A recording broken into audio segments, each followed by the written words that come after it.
Hey everybody, welcome to my YouTube channel. My name is Justin, and today I'll be playing through Ed Austin Disc Golf Course, otherwise known as Fore Palms. This is in Jacksonville, Florida. Here's hole one. It's a par 3. I could not tell you feet because I did not keep a record of that. As far as par 3s go, I mean it's a fairly intermediate par 3 off the tee. Though this is in the medium pin position. This particular pin has 3 positions. This would be the middle pin position. And you will see lots of crappy putts like that in today's video. I will say bringing a camera out for the first time was definitely adding some nerve to the game.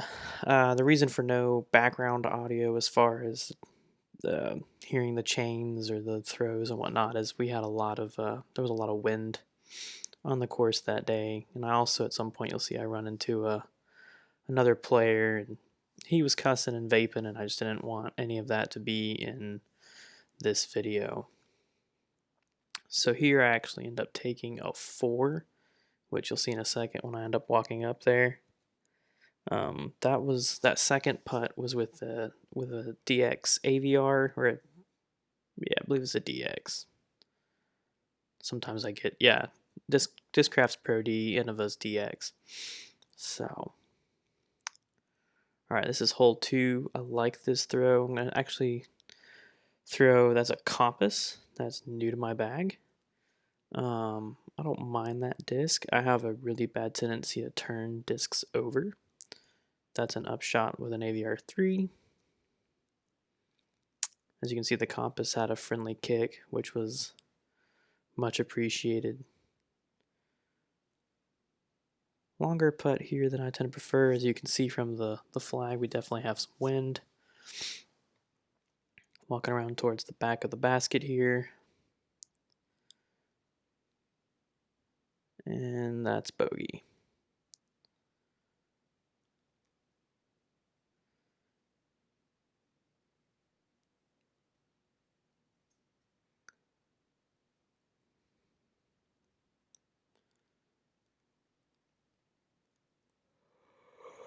Alright, here we go. Hole 3. This is a fun wooded hallway. They have the pin. It's actually down to the left. You can't see it off the tee pad. It's kind of buried. That was a C-Line CD2, I believe, that I was given by my brother.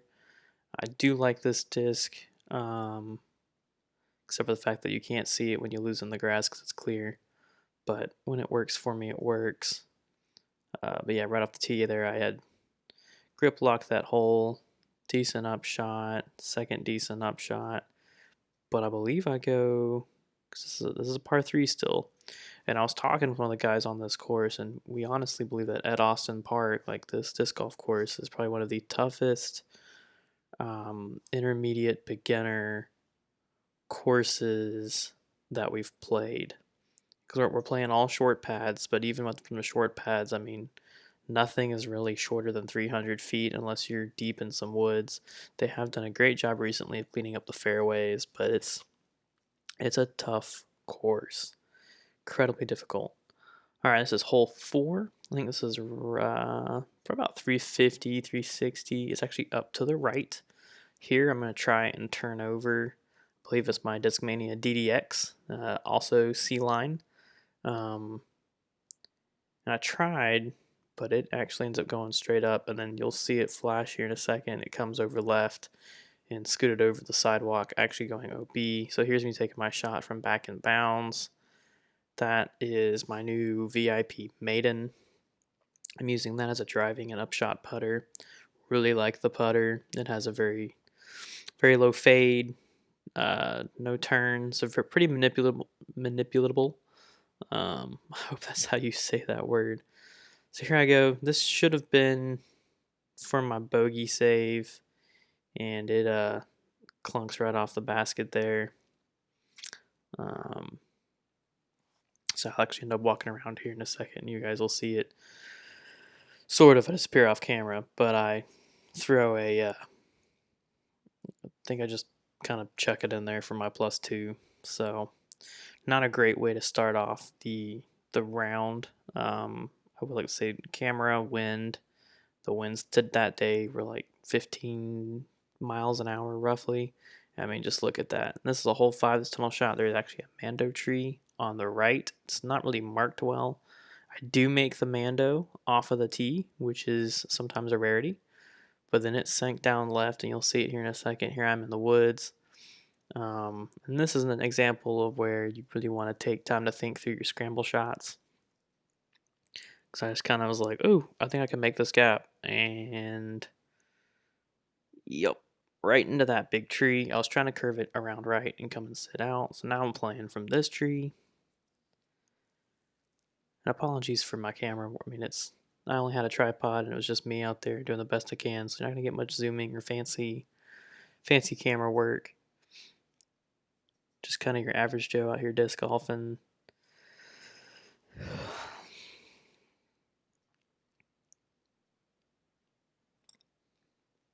Now, despite being one of the most difficult courses, especially I think in the Jacksonville area, even for intermediates and beginners, it is probably one of the nicest kept. Every tee pad is a concrete pad.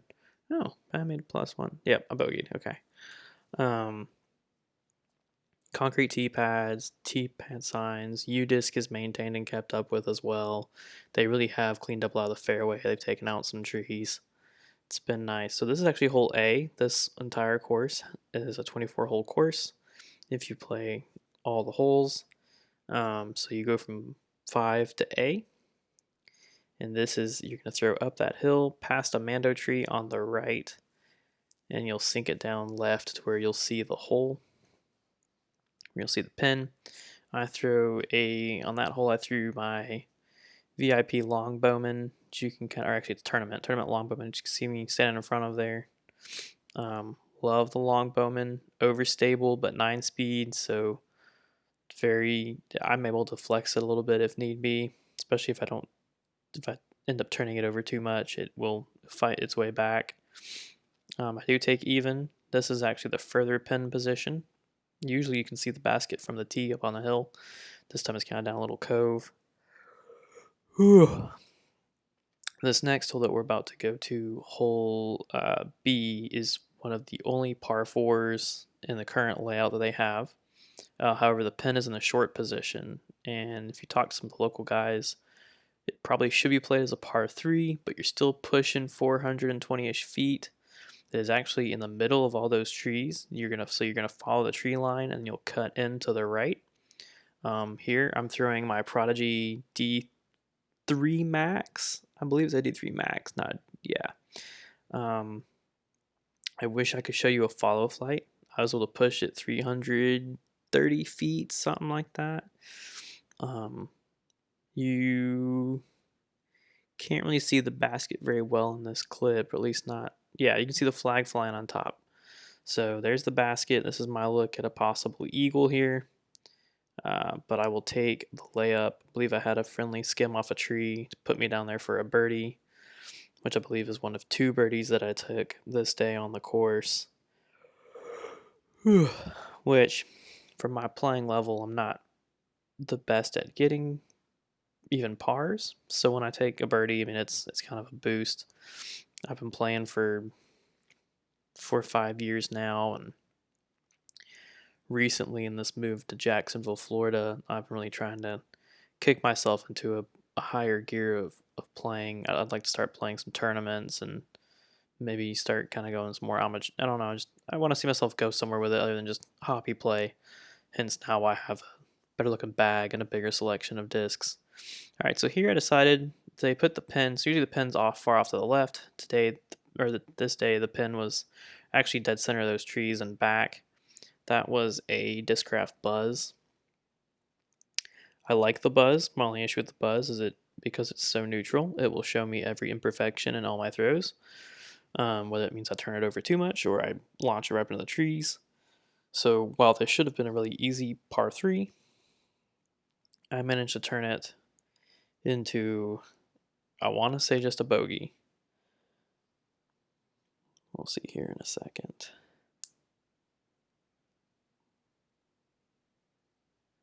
So there's my upshot. I'm still farther away than I think. I must have hit a tree or the wind just pushed it down to the ground. Um, both of those being very viable options.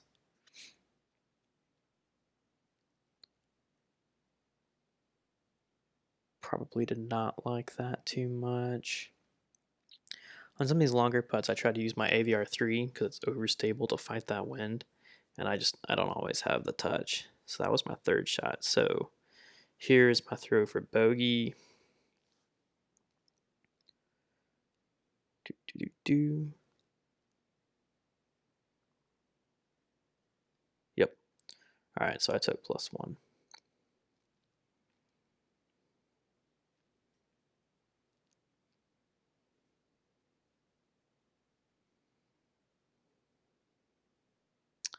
So this is where the fun begins. This is hole 6. This is a wooded tunnel shot. They actually removed a tree that was just a touch in the center. Here I decided to throw my maiden, and this is exactly why I bought this maiden. It pretty much did exactly what I wanted it to. Obviously I could make it better, but these wooded hallways, I've always managed to try and throw a mid-range and overpower it or something, and I bounce off a tree to no man's land, and I'm scrambling. And I bought that driving putter because I wanted one that could really gently push around trees and stay on the fairway as much as possible. um, so coming up to my upshot here now. Honestly, this should have been a pretty makeable par, but there was a group of a couple people behind me.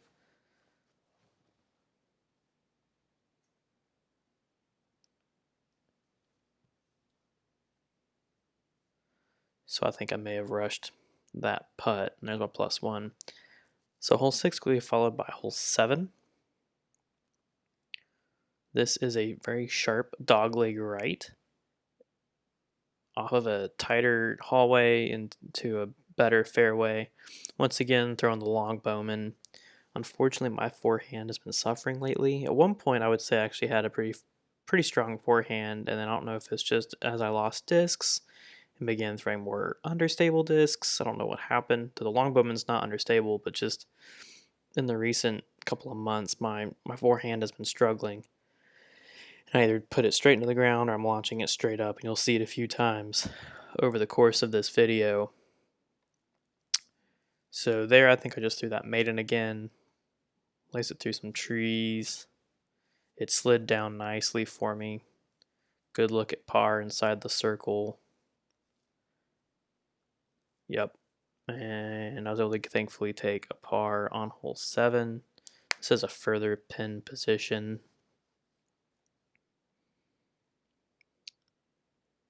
So when I got to the course stage, this is hole 8. Hole 8 only used to have 4 pin positions, and they just recently added what they're calling position E, which is a par 5. And you definitely can't see from the tee pad. I had to go exploring for it at one point.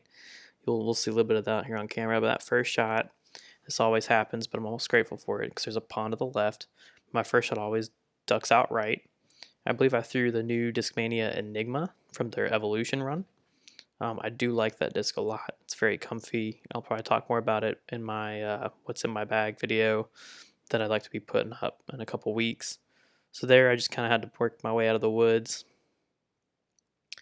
Once again, throwing that maiden. For those kind of get scramble shots, I like to use a slower speed that I can manipulate out and around.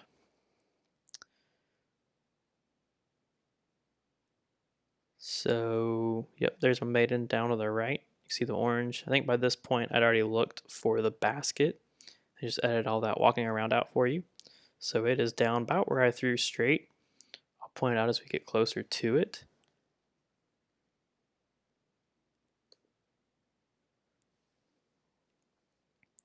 All right, so through this thicket, there's actually a flag somewhere over there. You'll see it here in a second. I threw my buzz as an upshot. I like the buzz, but again, if it can be brutal sometimes. So I believe this hole or this pin position is like 600 some odd feet. It's a ridiculous amount, and again, that's playing from the short pad.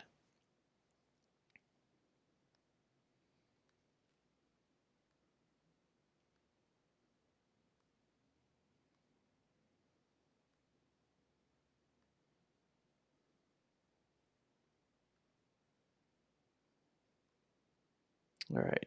So, real quick, this is actually hole 11. So, 9 and 10 throw directly over the pond, which I've put a ton of discs in there already over my time being down here just for like 5, 6 months. And with all the wind going on and filming, I just didn't want to take the risk on it. And so I did not play 9 and 10 and chose just to kind of move straight on to 11 and play the rest of the course. So here there's two lines, and you can either do a big forehand out or you try and make the Mando on a tighter gap. In this case, I took the forehand route. Here I'm going to try and just do a nice floaty up shot, which was looking decent till I hit that, as you can tell by my exasperated look on my face there. I was trying and it popped into a tree branch.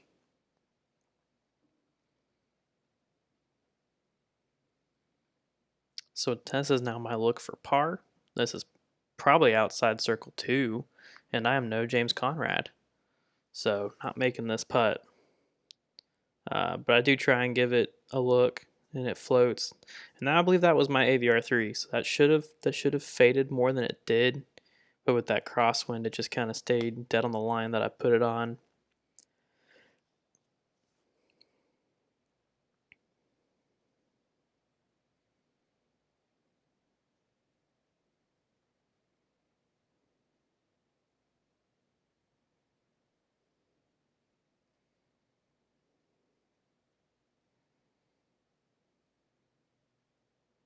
And there's my bogey. So you will see that with my putting, I'm doing a lot of this rocking motion. Uh, I'm still working on how I putt. And something that was recommended to me was just to kind of have a routine and to shift my weight from back to front. Because often I'll just kind of put all my weight in the front and I just tend to kind of drop my disc directly to the ground, which just isn't very useful when trying to putt, especially for some of these longer inside the circle or circle 2 putts. So been trying this kind of rocking motion. Sometimes it works out great and sometimes I completely biff it. So here I'm thinking about using this West Side Giant. I just recently replaced a former West Side Giant that's actually in that pond. Or well, by now somebody's probably gotten it out, but it wasn't labeled, so someone is very lucky and has a nice weighty VIP Giant. So this is a VIP Air, which was on my end an issue. I didn't realize how light it would be. I could only get it, the heaviest I could get it was 157, and in this wind, it just does not work well. So I switched it up. Believe once again, I'm throwing that Enigma. Really enjoy the plastic on that disc. I turned it over right into a tree. So here's where that kind of came down at. I can see the basket now, which is nice, or at least with the camera. And so here I'll give it just a nice upshot once again using that maiden. And I'm really trying to put it on a hyzer line because I know the maiden can be flippy. So I'm trying to do that right there.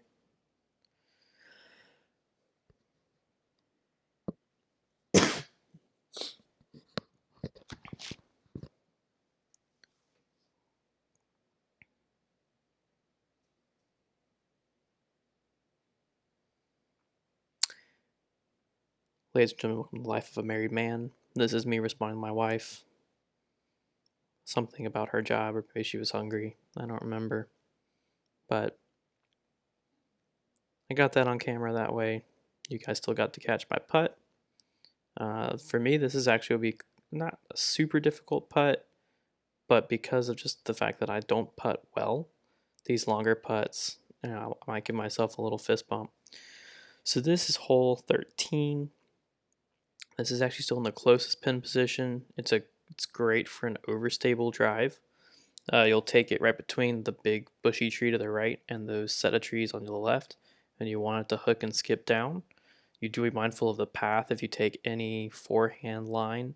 There are always people walking on it, which is why we see so much video at the moment. There are moments where I thought about going, but there was this lady walking with her child in a buggy or a stroller. There's people walking, and I just still being uncertain with my new bag.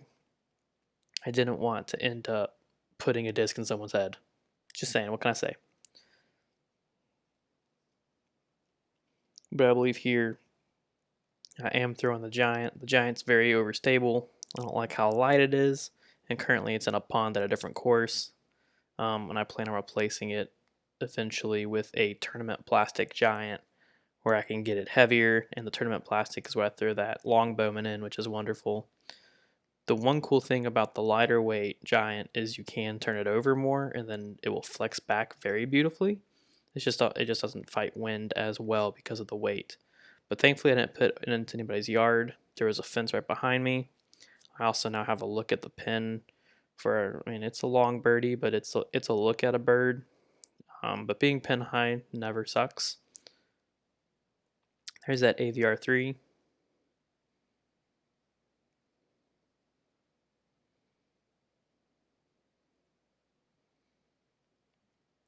It doesn't look like I threw it flat enough, and it just kind of comes down left.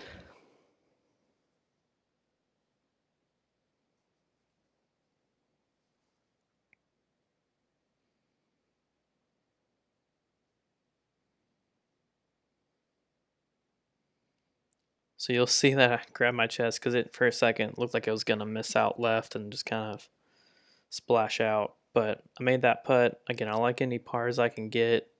I wish I could say I go birdie hunting, but to be honest, I go par hunting.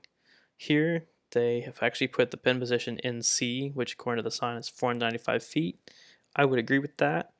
It is very far. There's that Prodigy uh, D3 again, the D3 Max. I do like this disc. Very understable, but for whatever reason, I've really been enjoying throwing it. So that just laced right up there. It actually hits a tree and falls. Yep, you can kind of see it. I don't look too thrilled with that drive. I think just because it went straight towards those trees. You can see the basket sort of through this gap. Well, not now that I walk in front of it. There's that CD2 because I'm still far enough away that I can throw a driver at it.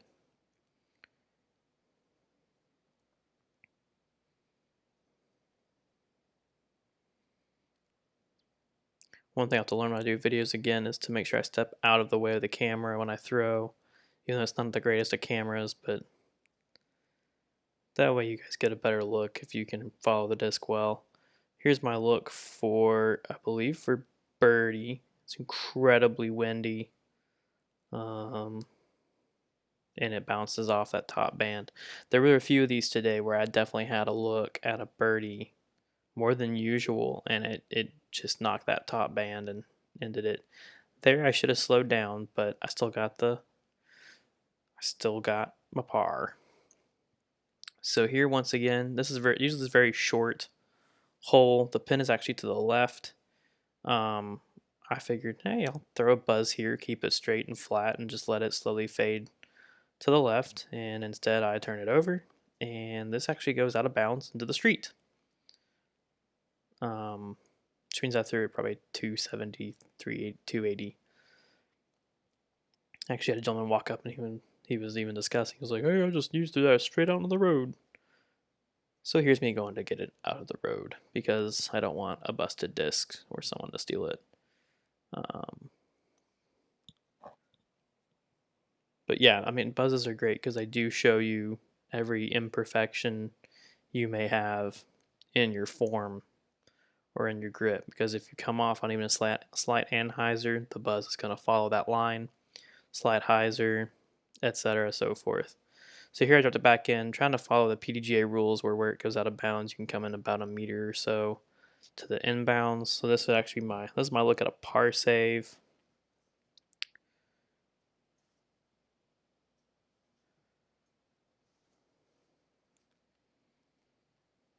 With some guardian trees. I was close, but I'll take the layup. I'm not angry about laying up and getting close. Easy tap in for bogey there. All right, this is hole D. So after you get through 15, if we go to 16, they include the next 3 extra holes, just D, E, and F. Apologies, guys. I got crap in my throat. So for hole D, this is a par 4. They've included a new pin. It is in that pin position. Yeah, I mean, it's some ridiculous amount of it. It's like 500 something feet. So here's that Enigma. Tons of open wind, which I throw it straight up and the wind carries it. It actually floats me off to the right and over that cart path. Well, it's a running path, and that path is in fact out of bounds. So I do take a penalty stroke. Here you'll see me walk up to it, and I'll move that. I'll actually move that back to the inbounds line. I don't think you'll be able to see the basket from where I am set up. It was even hard for me to find it myself, but it is pretty much at a slightly left line through all those trees. So you get through the trees, then it's on a hill. Once again, you got all these pedestrians coming down the path to your right. I believe I threw my, yeah, that's my DDX. I do like that disc. I like Discmania starting to grow on me. I've never thrown Discmania before, so these are all new to me. I do totally grip lock it off to the right, but thankfully between the wind and how much height I gave it, it was able to flex back at the time given. So I didn't go out of bounds and didn't kill anyone on the path. So that T pad is actually for hole F, but you're playing across it. There might be a Mando I didn't see. I don't think so. I think they're still working out some kinks on this flow. They're probably getting ready for tournament season when tournaments come back. That's a Star Rock 3. Once again, I grip lock it. You'll see this a lot as you see more of these videos. I tend to turn things over. It's something I'm trying to work on. It's just pulling across my chest. But yeah, turn that one over and it get fought through, but pretty far away. So this is my look for par. I had a G-Star Rock 3 that I put in some woods at a park in Georgia, and was able to find. I really liked the Rock 3. I think the G-Star plastic is more preferred. I got the Star thinking I could probably do about the same thing. The G-Star is flippier, and that's what I liked about it. Was it was overstable enough to fight my flippiness, and the Star Rock 3 is very overstable. At least what I'm finding is it's very overstable. So there I take a double bogey. And here's what I mean by that really overstable, because here's hole E. It's a pretty short par 3, and I just threw it straight up, was not able to turn it over, and it actually curves back over that cart path, or that pedestrian path, and it's that was out of bounds. So now I'm looking at my par save, and for whatever dumb nuts reason, I decided I would try and give it a, not really a bid, but I decided to put it up there, and I probably should have just approached it up there, because I was definitely outside of circle 2. But I think I didn't want to risk any possible going off into those woods or back over a path. So now here's my look for bogey.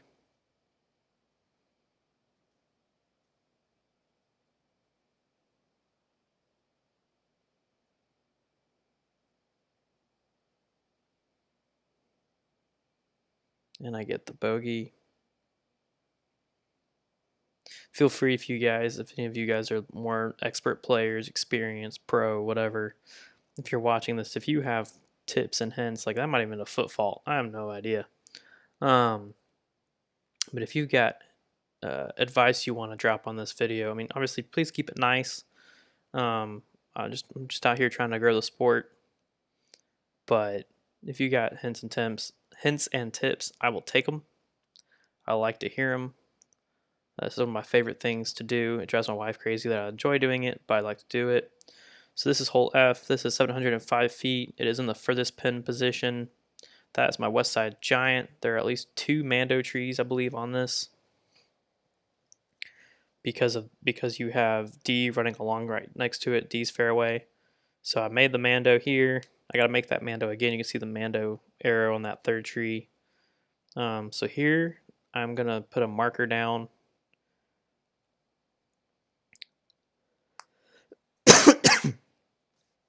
Because I'm going to throw the West Side Giant again.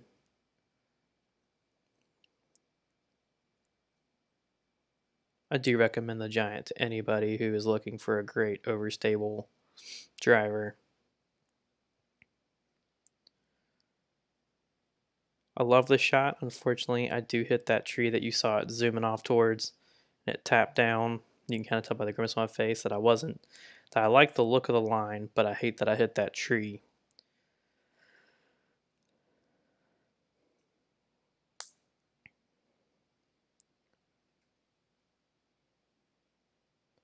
This is my third throw. This is a par 5. Again, it's crazy long. And this is a new, the tee pad's been there, but they've changed how these 3 holes are running. So now I'm throwing my long bowman. You can kind of see the basket there between that kind of triangle of trees. You can see the flag flapping. My plan, I believe, was to go around the outside, which I do. And once again, I'm in the frame. It actually came off far left, and I thought it was going to go OB on that path, and it actually landed right. It touched the path, but majority of the disc was on the grass, so I decided to play that fair. But I was watching the Memorial earlier this year, and I know that one of the lead card's discs fell into the water, but was still touching a rock on fair ground. So I kind of used that as my template for saying, okay, this is not OB. You know, guys like Paul Macbeth and these prorated players are going to count that as fair. I don't see why I can't. So here I was actually pretty pumped. I had to look for birdie. I would have been really stoked to have gotten it. Here I'm warming myself up. And it tapped once again right off that band, which I was pretty bummed about, but I'll take my tap in par on a par 5. Also, for those of you who play in the Southeast, stay hydrated.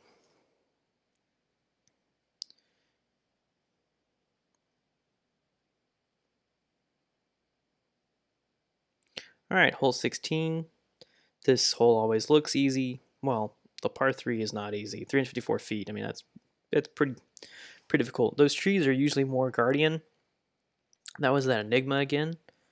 For one of the first times, instead of hitting a tree and dying, I was able to kind of push it through, and I mean, I really pushed it through. And that was my look for birdie. That is the closest I've gotten in the past couple of months at that. So that was some luck.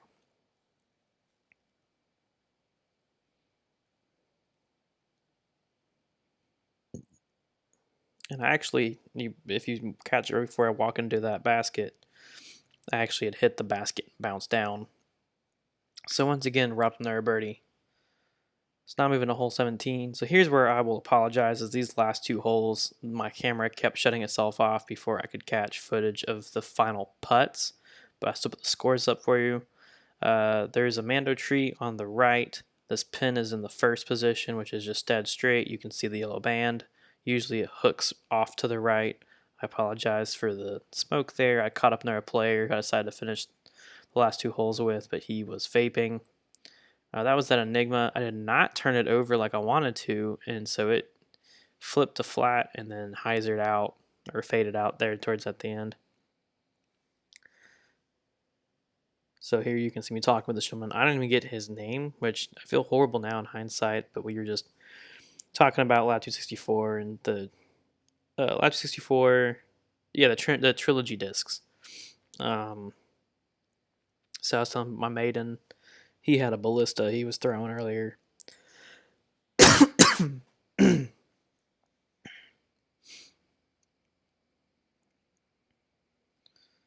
So I was looking for birdie. I bounced off a tree.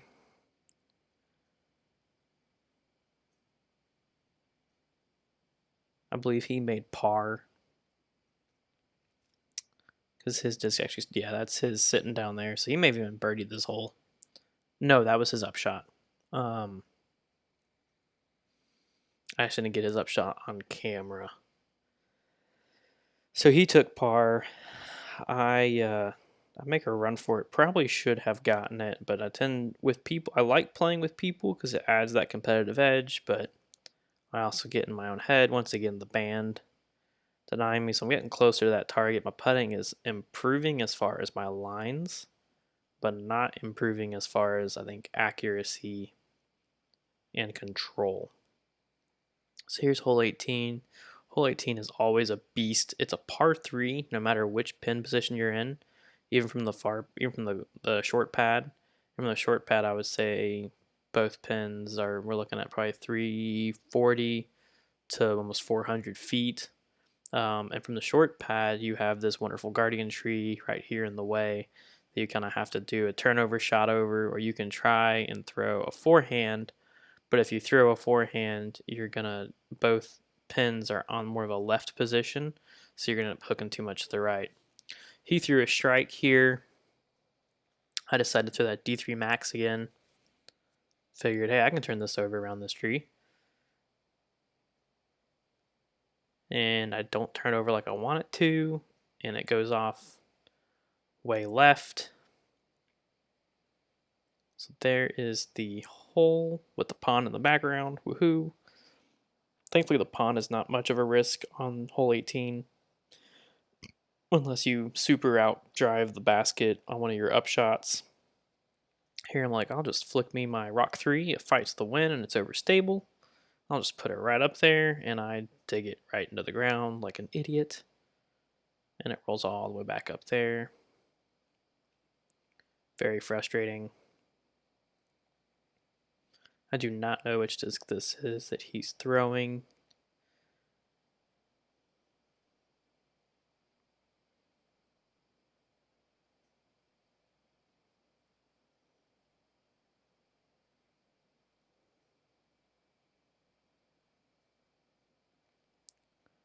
All right.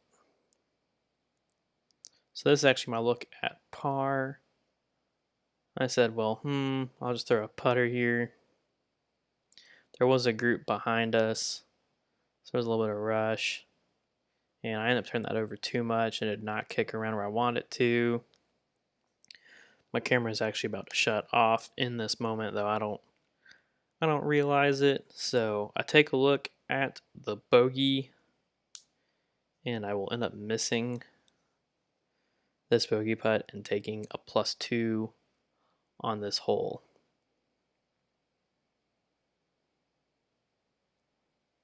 Now, according to UDisc, because of the way I was tracking my penalties, my score without the OBs, I believe, was a +13. Yeah. But if you count those 4 penalties in there, I was actually at +17, which is pretty average for me on at Austin. But I hope you guys enjoyed this. If you want more content, click subscribe, comment, leave a like. Just help me grow the sport, especially here in Jacksonville.